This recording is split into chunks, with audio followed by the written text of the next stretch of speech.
Assalamualaikum warahmatullahi wabarakatuh. Perkenalkan, kami dari kelompok 5 akan menyajikan makalah mengenai kedudukan dan kekuatan pembuktian alat bukti elektronik dalam hukum acara perdata Indonesia. Yang mana makalah ini adalah salah satu syarat untuk memenuhi tugas dari mata kuliah Kapita Selekta Hukum. Sebelum kita mulai, izinkan saya untuk memperkenalkan anggota dari kelompok 5. Yang pertama yaitu Dara Meliani Rizkiani Setiawan. Yang kedua Devi Safitri. Yang ketiga Hana Almaidah. Yang keempat Oki Femrianti Nursuci. Dan yang kelima saya sendiri yaitu Reni Anggraini. Untuk selanjutnya marilah kita dengarkan penjelasan dari Saudari Devi Safitri. Kepada Saudari Devi Safitri dipersilahkan. Nah, teman-teman, mengenai beberapa alat bukti yang diatur secara limitatif atau bersifat terbatas dalam proses pembuktian perdata mengakibatkan transkrip elektronik secara utuh dan penuh belum dapat diterima sebagai alat bukti di pengadilan. Sebagai salah satu contoh yaitu transaksi jual beli melalui internet menempatkan konsumen dalam posisi tawar-menawar yang lemah.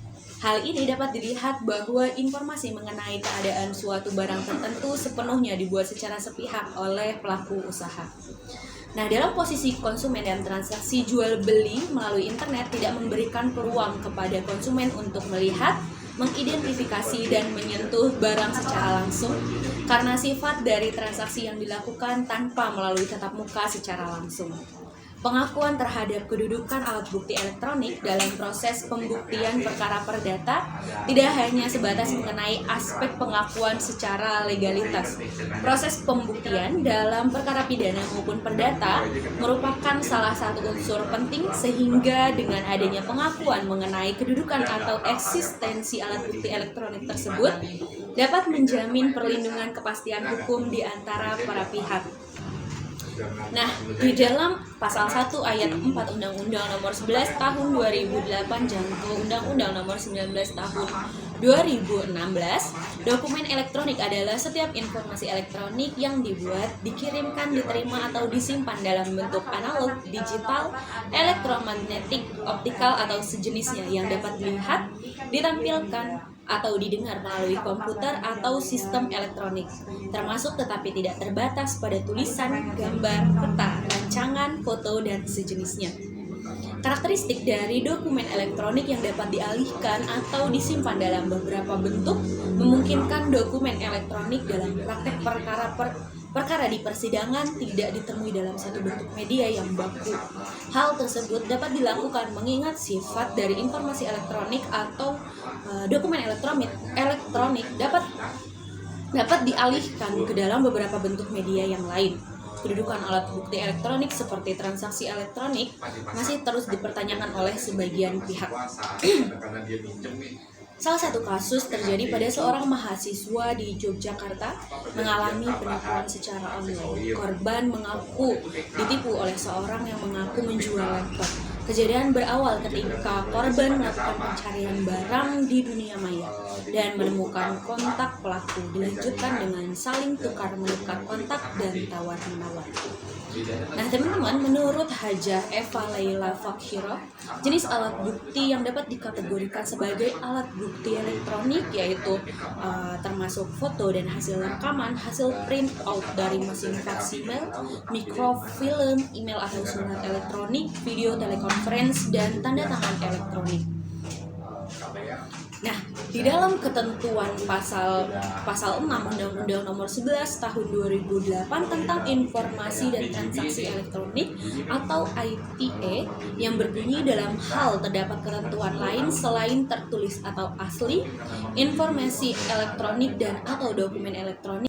Nah, di dalam ketentuan pasal 6 Undang-Undang Nomor 11 Tahun 2008 tentang informasi dan transaksi elektronik atau ITE yang berbunyi dalam hal terdapat ketentuan lain selain diatur dalam pasal 5 ayat 4 yang mensyaratkan suatu informasi harus berbentuk tertulis atau asli. Informasi elektronik dan atau dokumen elektronik dianggap sah sepanjang informasi yang tercantum di dalamnya dapat diakses, ditampilkan, dijamin keutuhannya dan dapat dipertanggungjawabkan sehingga menerangkan suatu keadaan. Dari ketentuan pasal 6 tersebut di atas, selama bentuk tertulis identik dengan informasi dan atau dokumen yang tertuang di atas kertas semata, padahal pada hakikatnya informasi dan atau dokumen elektronik dapat dituangkan ke dalam media apa saja, termasuk media elektronik. Dalam lingkup sistem elektronik, informasi yang asli dengan salinannya tidak relevan lagi untuk dibedakan, sebab sistem elektronik pada dasarnya beroperasi dengan cara penggandaan yang mengakibatkan informasi yang asli tidak dapat dibedakan lagi dengan salinannya. Nah, hal ini berarti prinsip penggandaan elektronik seolah-olah menampilkan hasil salinan yang tidak dapat dibedakan dengan aslinya. Mengenai hal ini, berdasarkan penjelasan pasal 6 tersebut di atas, menyatakan bahwa sistem elektronik informasi yang asli tidak relevan lagi untuk dibedakan. Menurut pendapat saya, hal yang demikian harus tetap ada pembeda antara salinan atau kutipan di satu sisi dengan sisi yang lainnya dan dokumen asli pada sisi lainnya. Meskipun prinsip penggandaan yang dilakukan melalui media elektronik seolah-olah menampilkan hasilnya. Terima kasih kepada Saudari Devi Savitri. Kemudian yaitu mengenai kekuatan alat bukti elektronik yang akan saya bacakan. Penggunaan alat bukti elektronik secara sah diakui dengan adanya Undang-Undang Nomor 11 Tahun 2008 Junto Undang-Undang Nomor 19 Tahun 2016 tentang Informasi dan Transaksi Elektronik atau IT pada pasal 5 ayat 2. Permasalahan mengenai kekuatan pembuktian yang melekat pada alat bukti elektronik selanjutnya dapat dilihat dalam penjelasan umum Undang-Undang Nomor 11 Tahun 2008 Junto Undang-Undang Nomor 19 Tahun 2016 tentang Informasi dan Transaksi Elektronik atau IT. Penjelasan umum undang-undang tersebut menyatakan bahwa dalam kegiatan e-komersi antara lain dikenal adanya dokumen elektronik yang kedudukannya disetarakan dengan dokumen yang dibuat di atas kertas. Kekuatan pembuktian yang melekat pada alat bukti elektronik oleh Undang-Undang Nomor 11 Tahun 2008 Junto Undang-Undang Nomor 19 Tahun 2016 tentang Informasi dan Transaksi Elektronik yang menyatakan bahwa dokumen elektronik disetarakan dengan dokumen yang dibuat di atas kertas. Hal ini berarti bahwa kekuatan pembuktian dokumen elektronik dalam praktek perkara perdata dipersamakan dengan kekuatan alat bukti tulisan atau surat. Kedudukan salinan suatu dokumen elektronik menurut penjelasan umum pasal 6 Undang-Undang Nomor 11 Tahun 2008 tentang Informasi dan Transaksi Elektronik menyatakan prinsip penggandaan sistem elektronik mengakibatkan informasi yang asli tidak dibedakan dengan salinannya, sehingga hal tersebut tidak relevan lagi untuk dibedakan. Mengenai hal tersebut dapat dilihat penjelasan pasal 6 Undang-Undang Nomor 11 Tahun 2008 tentang Informasi dan Transaksi Elektronik IT yang berbunyi sebagai berikut. Selama ini, bentuk tertulis identik dengan informasi dan atau dokumen yang tertuang di atas kertas semata. Padahal pada hakikatnya, informasi dan atau dokumen elektronik dapat dituangkan ke dalam media apa saja, termasuk media elektronik.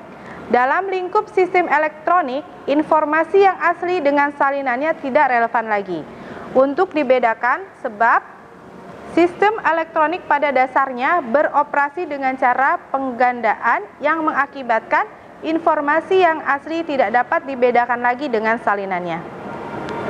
Mengenai kekuatan pembuktian yang melekat terhadap sebuah tanda tangan elektronik dapat dilihat dalam ketentuan pasal 11 Undang-Undang Informasi dan Transaksi Elektronik yang berbunyi tanda tangan elektronik memiliki kekuatan hukum dan akibat hukum yang sah selama memenuhi persyaratan sebagai berikut.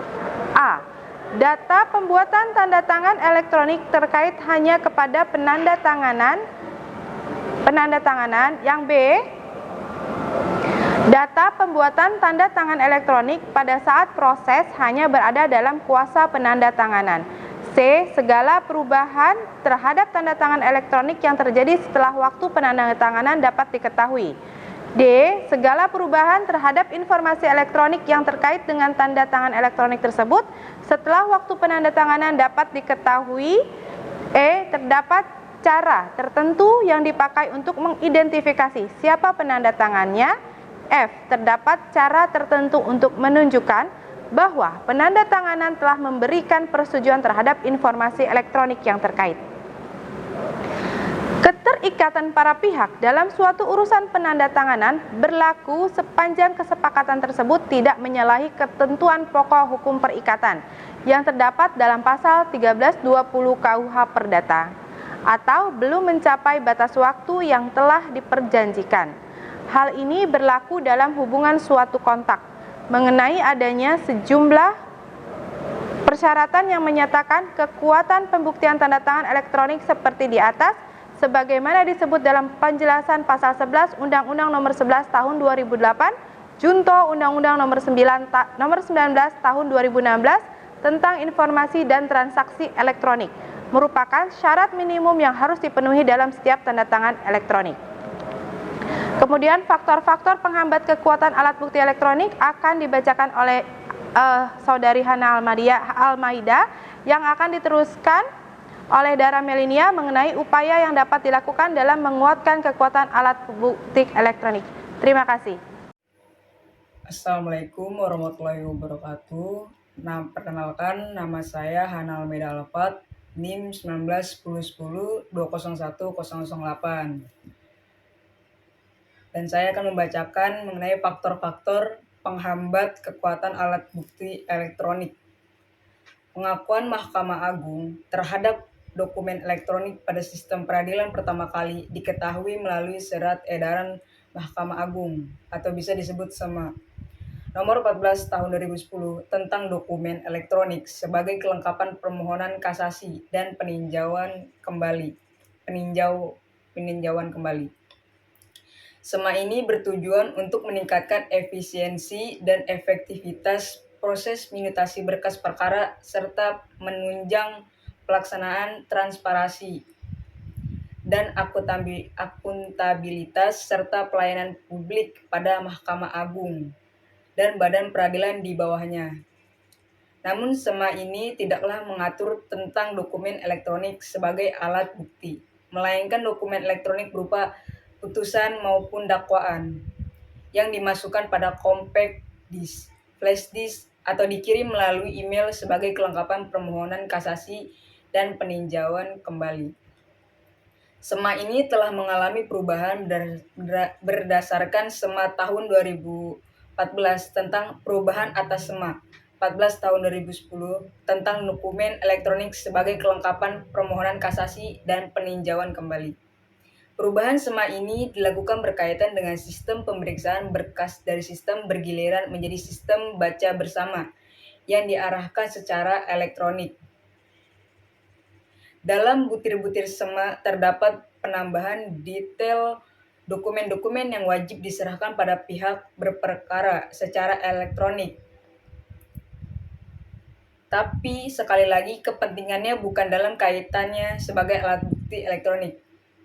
Perbedaan lainnya dengan SEMA yang lama ialah cara penyertaan dokumen melalui fitur komunikasi data, menu upaya hukum, pada direktori putusan Mahkamah Agung. Karena cara lama melalui compact disk dan pengiriman e-dokumen memiliki sejumlah kendala, diantaranya data tidak terbaca, perangkat penyimpanan data hilang, dan lain-lain.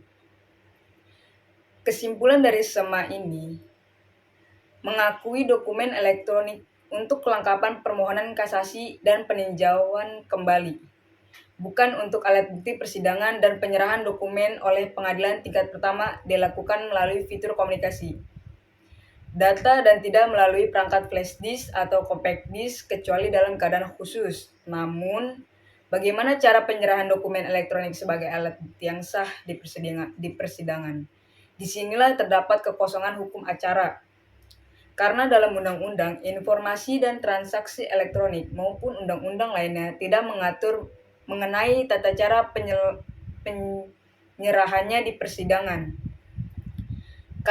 Kalau dalam praktiknya ada yang menyerahkan melalui compact disk atau flash disk, maka sesuai SEMA 1 atau 2014 dijelaskan bahwa hal tersebut menyebabkan sejumlah kendala, namun apabila dikirim melalui e-dokumen juga belum diatur tata cara pengirimannya.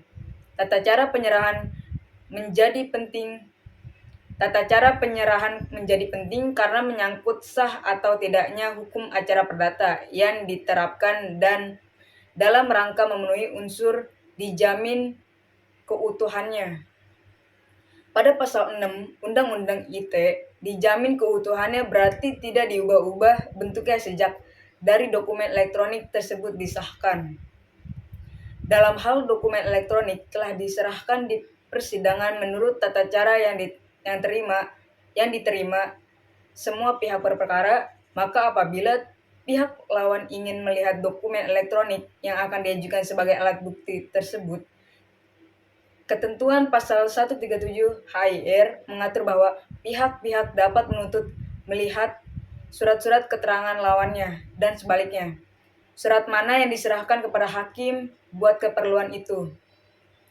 Dalam menjaga asas keterbukaan pembuktian di persidangan, maka ketentuan 137 HIR juga harus dapat diterapkan pada dokumen elektronik ketika pihak lawan meminta untuk diperlihatkan. Untuk itu, diperlukan perangkat teknologi berupa laptop maupun proyektor agar dapat menampilkan atau memperlihatkan dokumen elektronik, dan ini pun tidak diatur. Selain itu, dokumen elektronik yang di dalamnya memuat tanda tangan elektronik wajib memenuhi sejumlah kriteria di dalam pasal 11 Undang-Undang Informasi dan Transaksi Elektronik, sehingga memiliki kekuatan hukum dan akibat hukum yang sah. Butir-butir kriteria di atas juga mengandung aspek keamanan dokumen elektronik, sebagaimana yang diamanatkan pada pasal 12 ayat 1 pada Undang-Undang Informasi dan Transaksi Elektronik. Di antaranya keaslian, keutuhan, dan anti penyangkalan. Dan berikut pembagian kriteria dalam pasal 11 Undang-Undang Informasi dan Transaksi Elektronik dan aspek jaminan keamanan dalam pasal 12 Undang-Undang Informasi dan Transaksi Elektronik. Yang pertama, data pembuatan tanda tangan elektronik terkait hanya kepada penanda tangan atau keaslian. Yang kedua, data pembuatan tanda tangan elektronik pada saat proses penandatanganan elektronik hanya berada dalam kuasa penanda tangan, keaslian. Yang ketiga, segala perubahan terhadap tanda tangan elektronik yang terjadi setelah waktu penandatanganan dapat diketahui atau keutuhan.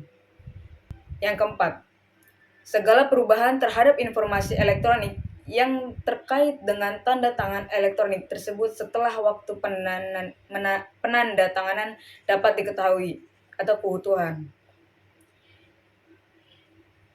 Dan yang kelima, terdapat cara tertentu yang dipakai untuk mengidentifikasi siapa penanda tangannya atau anti penyangkalan.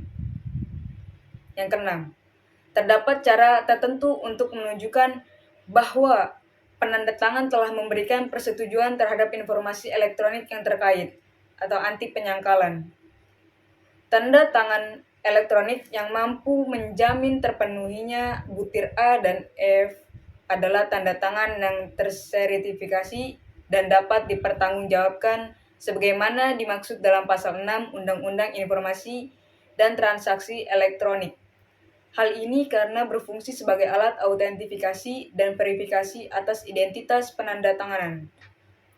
Keutuhan dan keautentikan informasi elektronik serta dibuat dengan menggunakan jasa penyelenggara sertifikasi elektronik sebagaimana dimaksud pasal 54 Peraturan Pemerintah Nomor 82 Tahun 2012 tentang penyelenggaraan sistem dan transaksi elektronik.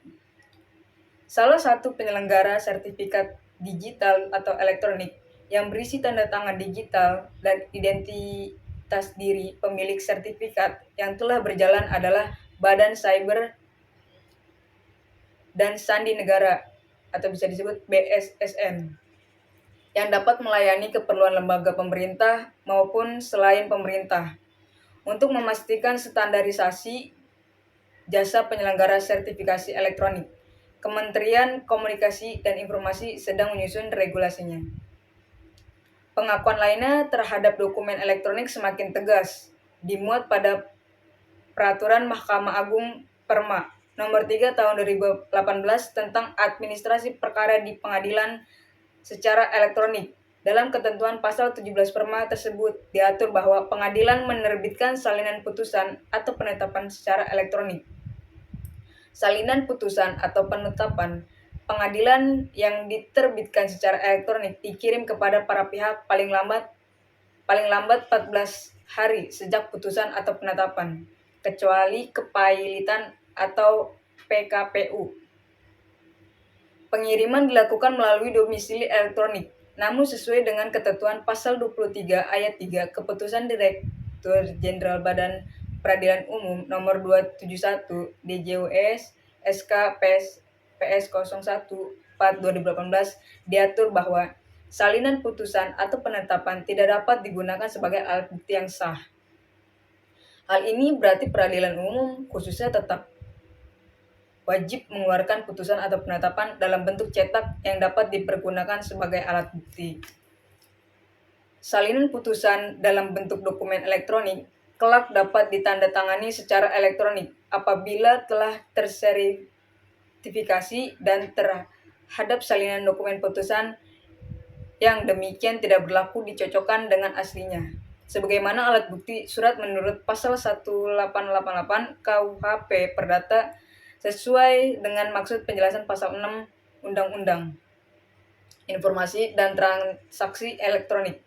Maka keaslian putusan dalam bentuk dokumen elektronik dengan putusan asli yang ditandatangani oleh majelis hakim tidak perlu dibandingkan, karena dalam lingkup elektronik informasi yang asli dengan salinannya tidak relevan.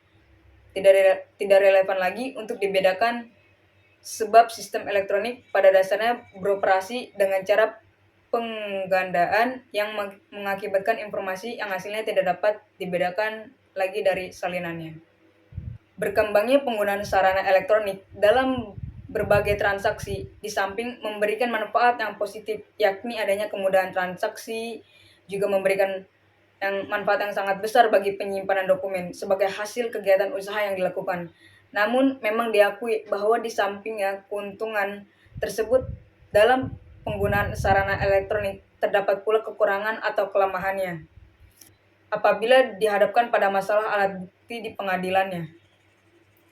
Penerapan Undang-Undang Informasi dan Transaksi Elektronik ternyata sampai dengan saat ini tidak dapat diterapkan 100% sesuai dengan undang-undang tersebut. Hambatan-hambatan penerapan Undang-Undang Informasi dan Transaksi Elektronik tetap saja ada dalam praktik di lapangan.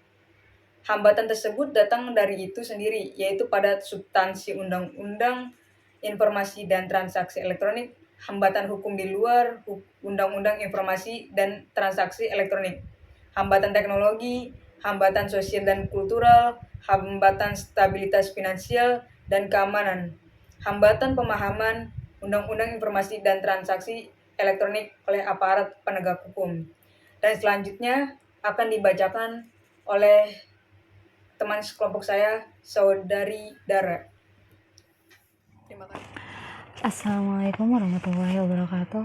Perkenalkan, nama saya Dara Melania Rizkyani Setiawan dengan nomor NIM 191010201232. Di sini saya akan menjelaskan tentang upaya dapat dilakukan dalam menguatkan alat bukti elektronik, yaitu dalam bentuk pelaksanaan sistem pembayaran internet sangat dimungkinkan munculnya sengketa para pihak yang terkait dalam sistem pembayaran.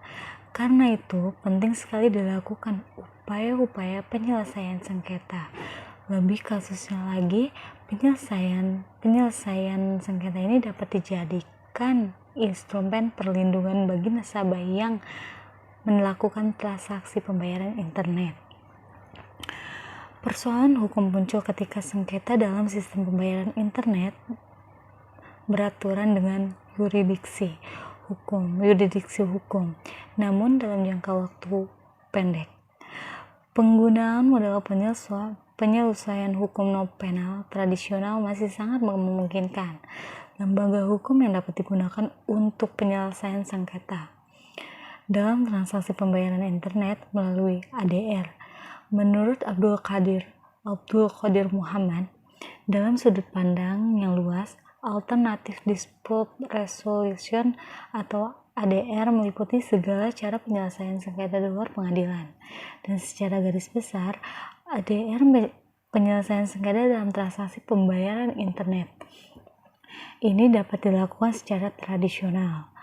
Hasil lembaga arbitrase penyelesaian melalui arbitrase, para pihak harus melihat apakah ada klausul arbitrase. Dalam arti selain ada perjanjian pokok yang bersangkutan diikuti atau dilengkapi dengan persetujuan arbitrase. Menurut Imam Syahputra, klausul arbitrase dalam Pactum de Compromitendo dan Akta Kompromis. Pactum de Compromitendo adalah para pihak yang mengikatkan kesepakatan akan menyelesaikan para sengketa yang mungkin timbul melalui forum arbitrase. Pengaturan klausul arbitrase ada dalam pasal 615 RV serta diatur dalam pasal 11 Konvensi